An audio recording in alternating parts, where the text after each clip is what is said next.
It all started when my mom and I lived in a one-room apartment on the 5th floor. And one day my mom, after she had separated from my father, decided to relax on the weekend and invited her friends over to drink beer and watch movies.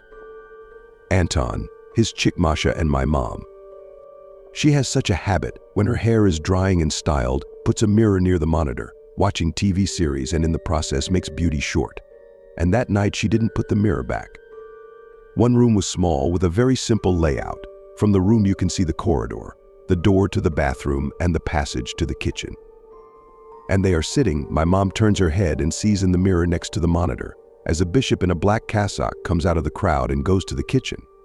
She immediately starts asking if Anton and Masha have seen him. Anton confirmed. Maria put aside a pile of bricks and took off from there the very first, literally in her slippers, and ran into the front room. My mom followed Masha, but only to the kitchen. Of course, there was nothing in the kitchen. Then we moved out of there. There are a bunch of strange things happened. Already without my father, with my stepfather, little things. Like someone puts bottles with necks down, and at the same time pyramid in the hall. My stepfather and mother were in the kitchen. Or when the local nerds, friends of the ancestors, drunk, climbing on the non-glassed balcony of the 5th floor, and all to anything. The second part of this paranormal began in another apartment. We moved to the same neighborhood, but just in the next house, already in a 2-bedroom, and with my stepfather. I was about 6 to 7 years old, and then the incomprehensible began to happen to me. I started to sleepwalk a long time ago. When I stayed at my grandmother's house, she used to put me back to bed when I started to walk and talk nonsense.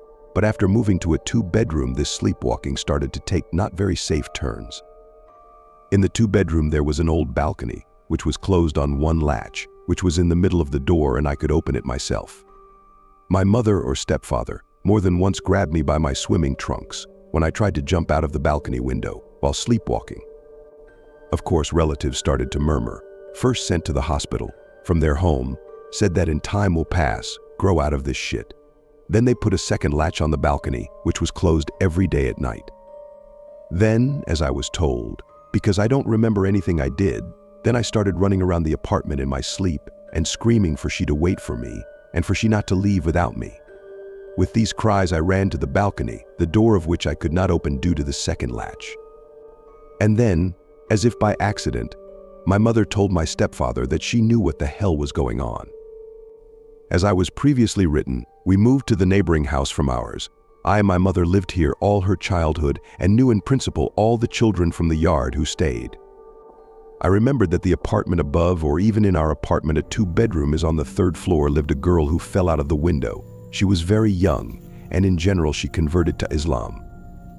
My mom immediately told about it to my grandmother on the line of her grandfather, my great-grandmother, and she said that my mother went to the one room where we lived before and asked the bishop in a cassock to stop the little girl who wants to kill the child me at night. Of course, leaving him some cookies and milk. I did not know about it. My mom told me after some time. Mom went and did everything. I stopped chasing her and it never happened again.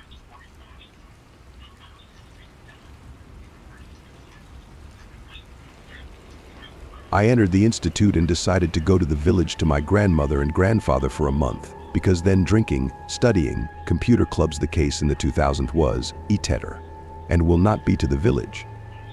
So it basically happened. Well, there I had a few friends, plus the same summer visitors as me in my childhood. A month flew by quickly, and now I have to leave, and one man from DC too. We decided to celebrate. But here's the problem. The decision came to us in the evening, at 6 o'clock. While we were getting ready, it was already 8 o'clock. But it's all because of the villagers. They had to drive the chickens, or help feed the cattle, or something else. And as luck would have it, the night stalls in the village were closed at that time. I don't remember why. They had a dispute with the local administration, and they cut off electricity. It was accepted to go to the neighboring collective farm. It is larger than the village. There was a convenience store, and in general there were 2 ways.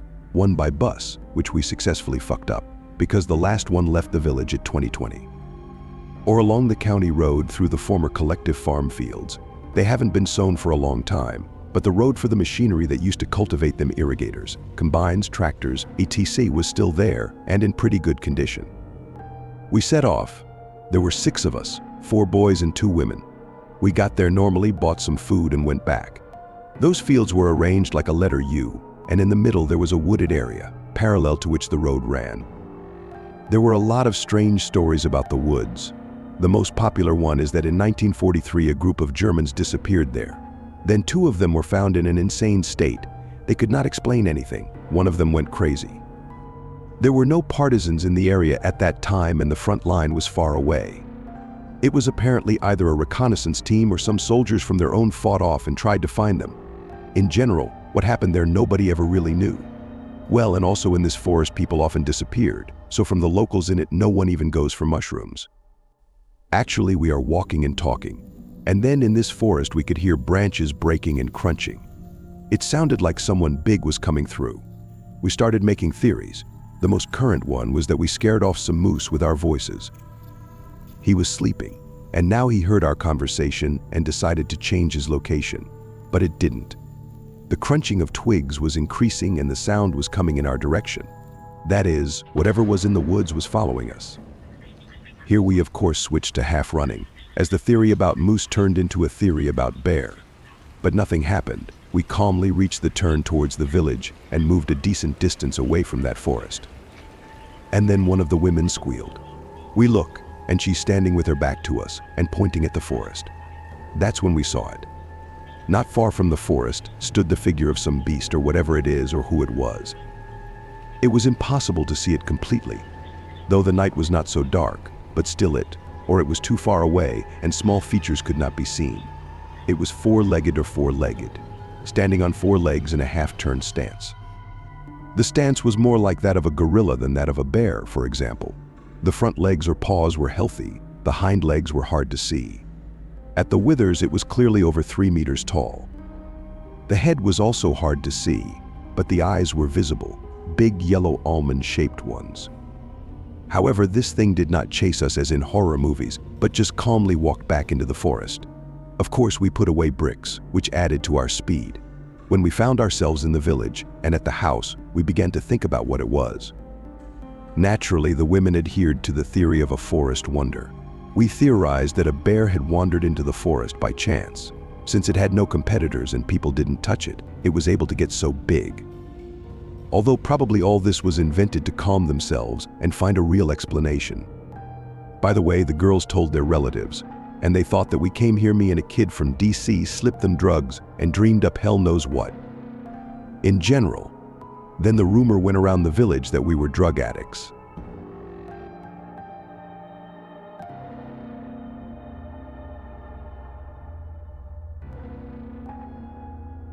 In 2004, my friend got a car and we started driving around various abandoned places.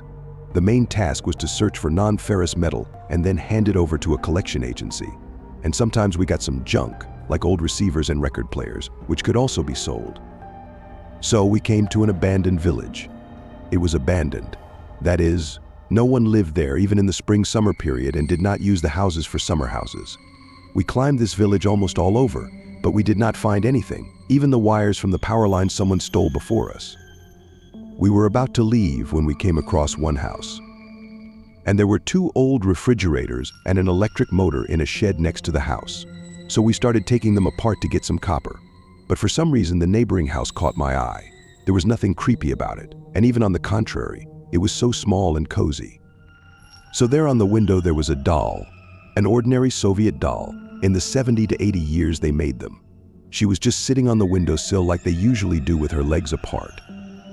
Then I started to work again, but after about 10 minutes I looked at the house again. However, the doll had changed its position. She was already sitting leaning on her side. There's not much to worry about, but whether under the influence of what it could change position, it is not so heavy. All right, I'll keep working. The work is done, and I'm looking at the house again. And then one time, this doll from the windowsill falls back, but as if it is very smoothly, as if someone took her carefully behind her back. But I couldn't see who, because the curtains were behind the doll's back and were quite dense fabric. But here I was not scared either, but thought that someone was present in the house and decided to scare us. I told my friend that we should see what was going on and who was following us. So we decided to search the house. But then things got weird. You can see that the house, though good but not residential, it's overgrown with weeds. There's grass sprouting on the threshold of the front door. It's not clear when it was last opened. You can't see anything through the windows either. The curtains are quite tightly shut. You can only see that one room is like a kitchen, and the second is a bedroom. I wondered what could control the doll. We started to break in the door, but it darned open, that it was very tight, as if it would grow into the threshold, although probably so it was. We decided to get into the house through the window, but then we noticed something that we didn't see at first, namely an open attic window with the end of the ladder sticking out of it. So whoever was in the house could have climbed in through that window and dragged the ladder up, and then the fucking door was propped open from the inside. We started yelling something like, "Hey, come out, you're dead," and then we hear a childish laugh coming from inside the house. It's like my friend said, "I'm gonna smoke him out, that was the plan." Since my friend was quite a big man, he would break the window and get into the house. I stood on the lookout with a stick found nearby, in case this someone would jump out the window in the attic. So my buddy goes in the house. For about 5 minutes there was no sound and nothing happened at all. Then I heard him screaming and someone stomping in the attic. I thought someone would jump out and I'd hit him with a stick. But my friend jumped out of the window, the one on the first floor. And he jumped out of the wrong one.